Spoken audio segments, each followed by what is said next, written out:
So hello guys, welcome back to my YouTube channel. आज एक बच्चा मेरे साथ चैलेंज कर रहा है जो वो 1 मिनट 30 सेकंड में क्यूब मिला देगा। चलो चलते हैं और देखते हैं ये क्यूब मिला सकता है क्या नहीं। बहुत ही अच्छी तरीके से वो मिला रहा है।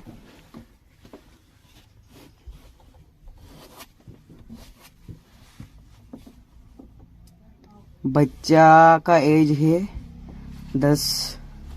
ये 10 इयर्स का बच्चा है और ये बच्चा अभी मिलाएगा क्यूब। ये क्यूब मिलाना मुझे भी नहीं आता, बट ये मिलाएगा। अभी मैं देखूंगा कैसे मिलाता है ये। मेरा तो बेजे में कुछ नहीं घुस रहा है।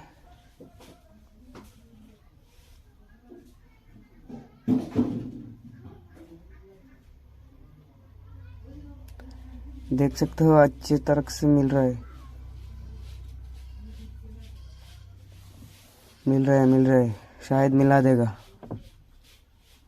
शायद मिला देगा।